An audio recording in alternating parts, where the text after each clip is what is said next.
At the beginning of your time in Black Sabbath, you're coming out of tremendously successful band with Rainbow. When did it first come on your radar? Where was the first approach that there would be interest in you becoming the new singer in Black Sabbath? Well, it all really started with a conversation I had with Tony on the phone at a time when he was about to leave Black Sabbath, and was introduced to Tony by then Sharon Arden, who, of course, Sharon Osbourne, Ozzy's wife. And one thing led to another, and was invited into the studio that they were using. Tony said, well, I want to play something for you, and so they strapped on their instruments and they played me the beginning of what was a song called They Became Children of the Sea. Could you do anything with this? I said, sure, give me a few minutes and I'll see what I can do. Put something together. I sang the song, we did it. Tony at that point said, I want to play with this guy. And that was the very beginning of it all. How well did you know the guys in Sabbath before you became a member of the band? Was there a personal connection, or was it just fellow musicians that you had kept an eye on and were aware of what they were doing? In Tony's case, because we had spoken on the phone, I felt I had some connection with him. But I had never met Bill before, I'd never met Geese before. Met Billy that night, the night I told you that I went to the place where they were rehearsing, and instantly fell in love with Bill. Just the sweetest man I think I've ever met. A lovely guy. And Geezer's Geezer. He was, very low-key and a bit standoffish for me, because I'm not a standoffish person, and Tony's not standoffish, nor is Billy. But, that just happened to be Geezer's personality. Once you get to know him, you find out that's not what he is at all. So I didn't really have that much of a personal connection with them. So that was my first knowledge of them as people, and again, that's why it took me a while to make that decision. Do I want to do this? Because I didn't really know them as people. It really was, I would imagine, for you something you really had to think long and hard about. I imagine there were reservations on a number of different levels before you made that move, right? There were, and of course one of them had to be, do you want to go into a situation that has not been successful for a while? Because there must have been reasons why it wasn't successful. And did I want to make myself part of that unsuccessful pattern?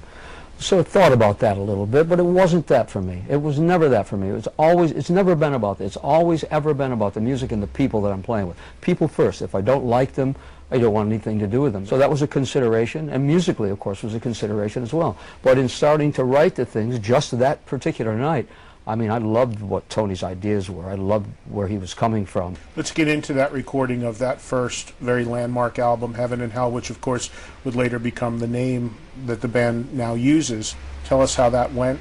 Were you comfortable? Were you still apprehensive at that point? What were you thinking? Well, I think the most devastating thing was that 2 or 3 days after we had decided that we were going to do this together, and Ozzy was now not going to be there, Geezer left. And so suddenly it was just kind of Tony and Bill and myself. So it made it a lot more difficult. I mean, I thought we were all, a band with a bass player and a singer and a guitar player and a drummer, and it was just going to go smoothly. But who knew whether he was ever going to come back or not? And at that point, we didn't think he would. But Tony was still very positive about it. Bill was very positive about it. So we started to do some more writing. Then we brought another bass player, and I suggested Craig Gruber, who had played with me before, who was a fine bass player. He came in to play and stayed with us all the way through going to Miami to record the album, at which point Geezer called Tony and said, I'm really miserable. And if you think you guys would want me back again, I'd really love to come back again. And so Tony approached me and said, Geezer called, and whatever you think, Ronnie. I said, it's not the same without Geezer, of course. So Geezer came back, so that made life easier. But it was a lot more difficult before that, because we were now writing almost without a plan. We were just writing. Is that good? Well, I don't know. Sounds good to me.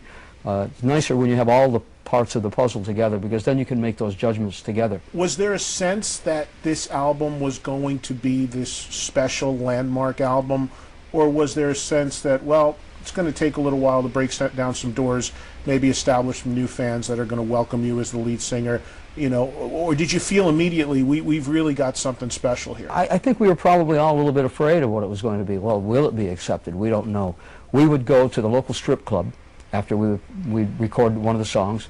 We'd go to the strip club and they would play it, and the strippers would dance to it, and if they liked it, we knew we had a good one. Did Heaven and Hell, they loved that. Oh, they just absolutely loved that. The song Heaven and Hell. Oh, they loved that one. They couldn't wait to dance That's to a that long one. dance. Yeah, but they loved it, and all the rest of the songs we brought in, they loved as well, and so it was a great way for us to gauge what was going on. But I think we were all a little bit afraid: is this going to be accepted?